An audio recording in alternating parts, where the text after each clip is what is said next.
Hello' guys, আজি মই তোমালোকৰ সন্মুখত ক্লাছ 10 ৰাজনীতি বিজ্ঞানৰ পৰা কিছুমান শৰ্ট কুৱেশ্যন বা MCQ টাইপৰ কুৱেশ্যন লৈ আহিছোঁ। এইটো জাষ্ট কেৱল ক্লাছ 10 ষ্টুডেণ্টৰ কাৰণেই নহয়, অসমৰ সকলো ধৰণৰ কম্পিটিটিভ এক্সামৰ কেণ্ডিডেট বা ষ্টুডেণ্টৰ কাৰণেও হয়। সেইকাৰণে সকলোৱে মই কোৱা কেইটামান কুৱেশ্যন তোমালোকে শুনা। মানে ইম্পৰ্টেণ্ট কুৱেশ্যন হয়, মই গোটেইখিনি আলোচনা নকৰোঁ, জাষ্ট ইম্পৰ্টেণ্ট কুৱেশ্যন কেইটা আৰু গুৰুত্বপূৰ্ণ কুৱেশ্যন কেইটামান মই তোমালোকক কৈ আছোঁ। প্ৰথমত মই কুৱেশ্যন এটা কৈ আছোঁ যে ব্ৰিটিছৰ অধীনত আমাৰ ভাৰতবৰ্ষখন কিমান চনৰ পৰা কিমান চনলৈ আছিল বা কিমান চনৰ পৰা কিমান চনলৈ ৰাজত্ব কৰিছিল। দুটা শতিকা এনে 200 বছৰ হ'ব। 1757 চনৰ পৰা 1947 চনলৈকে ভাৰতবৰ্ষ ব্ৰিটিছৰ অধীনত আছিলে। যি হওক, ভাৰতবৰ্ষই 1947 চনৰ 15 আগষ্ট তাৰিখে স্বাধীনতা লাভ কৰে। তাৰপিছত আৰু এটা কুৱেশ্যন কওঁ যে ভাৰতক কেতিয়া স্বাধীনতা দিয়াৰ সিদ্ধান্ত লৈছিলে। শুনা যে 1945 চনৰ জুলাই মাহত ইংলেণ্ডত অনুষ্ঠিত হোৱা সাধাৰণ নিৰ্বাচনত শ্ৰমিক দল ক্ষমতালৈ অহাৰ পিছতে নতুন চৰকাৰে ভাৰতক স্বাধীনতা দিয়াৰ সিদ্ধান্ত লৈছিল। তাৰপিছত আহোঁ, আমাৰ ভাৰতবৰ্ষত এখন সংবিধান ৰচনা কৰাৰ কথা কেতিয়া চিন্তা কৰিছিল বা কোনে চিন্তা কৰিছিল। যে সেই ইংলেণ্ডত যেন শ্ৰমিক দল ক্ষমতালৈ আহিছিলে, তাৰপিছত যেন কৈছে যে সেই অনুসৰি নতুন গণতান্ত্ৰিক ৰাষ্ট্ৰখনৰ বাবে প্ৰয়োজনীয় হৈ উঠা সংবিধান এখন ৰচনাৰ কথা ইংলেণ্ডৰ শ্ৰমিক দলৰ চৰকাৰে চিন্তা কৰিছিল পোনপ্ৰথমে। ঠিক আছে, তাৰপিছত আৰু এটা কুৱেশ্যন হ'ল যে কিমান চনত ব্ৰিটিছ চৰকাৰে কেবিনেট মিছনক ভাৰতবৰ্ষলৈ পঠিয়ায়। যে 1946 চনৰ মাৰ্চ মাহত কেবিনেট মিছনক ভাৰতবৰ্ষলৈ পঠায়। আৰু এটা কুৱেশ্যন হ'ল যে সংবিধান বৈঠক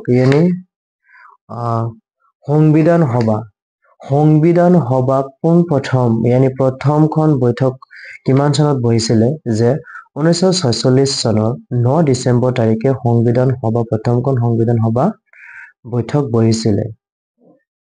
আৰু সেই সংবিধান সভাৰ প্ৰথম বৈঠকত সভাপতিত্ব কোনে কৰিছিলে।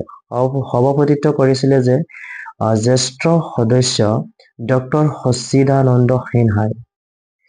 আৰু এই সভাত ডক্টৰ ৰাজেন্দ্ৰ প্ৰসাদক সংবিধানৰ সভাৰ স্থায়ী সভাপতি হিচাপে নিৰ্বাচন কৰা হয়। পিছত কৈছে যে সংবিধানখন প্ৰস্তুত কৰাৰ সম্পৰ্কত এই সভাৰ কিমানখন বৈঠক বহিছিলে। 11খন বৈঠক বহিছিলে। আৰু সংবিধান সভাই 1947 চনৰ 29 আগষ্টত এখন খচৰা কমিটি গঠন কৰে।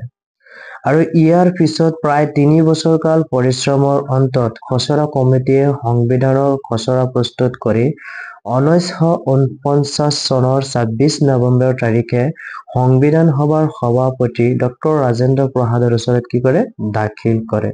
পিছত কৈছে যে সেইদিনাই ৰাজেন্দ্ৰ প্ৰসাদে সংবিধানৰ খচৰা প্ৰতিলিপিত স্বাক্ষৰ প্ৰদান কৰাৰ লগে লগে ভাৰতবৰ্ষৰ জনগণই নিজাকৈ এখন সংবিধান লাভ কৰিলে।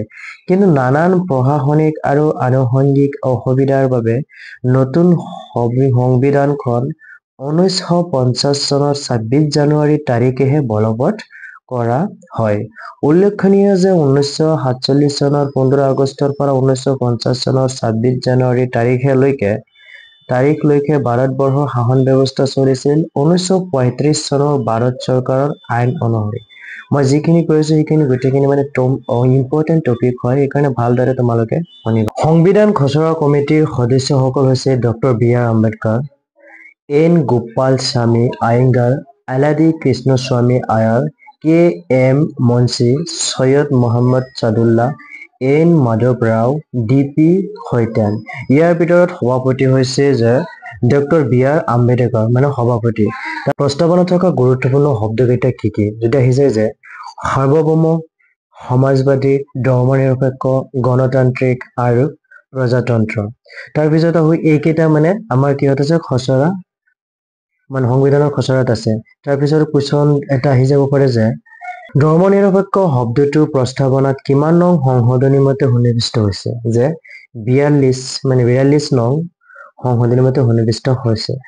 তাৰপিছত আৰু কুৱেশ্যনৰ ভিতৰত আহো যদি যে সংবিধান সভাৰ বৈঠকতে 1946 চনৰ 13 ডিচেম্বৰত নেহৰুৱে কেইটামান উদ্দেশ্য সম্পৰ্কিত প্ৰস্তাৱ উপস্থাপন কৰিছিলে আৰু এই প্ৰস্তাৱ কেইটা আছে মানে 8টা প্ৰস্তাৱ আছে। মই পিছত কৈ আছো যে সংবিধান সভাই সেই উদ্দেশ্য সম্পৰ্কিত প্ৰস্তাৱখিনি 1947 চনৰ 22 জানুৱাৰী তাৰিখে গ্ৰহণ কৰে।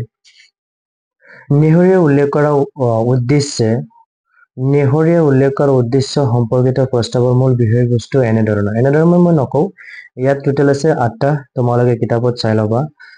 তাৰপিছত কুৱেশ্যনত আহো যদি যে ভাৰতবৰ্ষ যুক্তৰাষ্ট্ৰীয় ব্যৱস্থাৰ বিষয়ে জানিবলৈ যোৱাৰ আগতে জনা দৰকাৰ যুক্তৰাষ্ট্ৰনো কি। যদি যে যুক্তৰাষ্ট্ৰনো মানে কি, যে প্ৰকৃততে যুক্তৰাষ্ট্ৰ ইংৰাজী প্ৰতিশব্দ হৈছে ফেডাৰেশ্যন আৰু এইটো লেটিন শব্দ হৈছে ফেডাছৰ পৰা আহিছে, মানে লেটিন শব্দ ফেডাছৰ পৰা আহিছে, যাৰ অৰ্থ মানে ফেডাছৰ অৰ্থ কি, চুক্তি অথবা সন্ধি। মোষ্ট ইম্পৰ্টেণ্ট কুৱেশ্যন হয় যে ফেডাছৰ অৰ্থ কি, চুক্তি यानी সন্ধি। তাৰপিছৰ কুৱেশ্যনত যদি আহো যে পৃথিৱীত যুক্তৰাষ্ট্ৰীয় পদ্ধতিৰ প্ৰথম প্ৰৱৰ্তন হৈছিল কোনখন ৰাষ্ট্ৰত। ইম্পৰ্টেণ্ট কুৱেশ্যন হয় যে আমেৰিকা যুক্তৰাষ্ট্ৰত, আৰু সেইবাবে আমেৰিকাক যুক্তৰাষ্ট্ৰৰ গৃহভূমি, এইটো কুৱেশ্যন যদি আহি যায় যুক্তৰাষ্ট্ৰৰ গৃহভূমি বুলি কোনখন ৰাষ্ট্ৰক জনা যায়, যে আমেৰিকা যুক্তৰাষ্ট্ৰক। পিছত কৈছে যে আমাৰ সংবিধান প্ৰণেতাসকলে ভাৰতবৰ্ষত যুক্তৰাষ্ট্ৰীয় ব্যৱস্থা প্ৰৱৰ্তনৰ ক্ষেত্ৰত কোনটো যুক্তৰাষ্ট্ৰৰ অনুসৰণ কৰিছিলে, যে কানাডা যুক্তৰাষ্ট্ৰৰ সংবিধানখন, মানে কোনখন ৰাষ্ট্ৰৰ সংবিধান অনুসৰণ কৰিছিলে, কানাডা যুক্তৰাষ্ট্ৰৰ সংবিধানখন অনুসৰণ কৰিছিলে। মোষ্ট ইম্পৰ্টেণ্ট কুৱেশ্যন হয়, বুজি পাইছা। পিছত কৈছে যে এইখিনিতে প্ৰশ্ন আহে কি কাৰণে আমেৰিকাৰ সংবিধানখন অনুসৰণ নকৰে। সংবিধানৰ ৰচকসকলে কানাডাৰ সংবিধানখন অনুসৰণ কৰিছিল, যে আচলতে আমেৰিকা যুক্তৰাষ্ট্ৰীয় পদ্ধতিটো আছিল প্ৰকৃত যুক্তৰাষ্ট্ৰীয় পদ্ধতি, য'ত অংগৰাজ্যবিলাকক অধিক স্বতন্ত্ৰতা দিয়াৰ লগতে সুকীয়া সংবিধান আৰু দ্বৈত নাগৰিকত্বৰ ব্যৱস্থা কৰা হৈছে।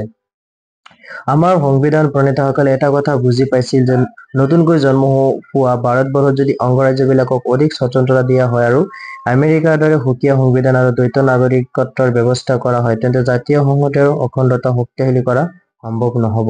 সেইবাবে তেওঁলোকে আমেৰিকা সংবিধানৰ পৰিৱৰ্তে কানাডাৰ সংবিধানত থকা ঢিলা যুক্তৰাষ্ট্ৰ ব্যৱস্থাৰ অনুকৰণত ভাৰতবৰ্ষত এক ব্যতিক্ৰমধৰ্মী যুক্তৰাষ্ট্ৰ প্ৰৱৰ্তন কৰিছিল। ঠিকে কৈছে।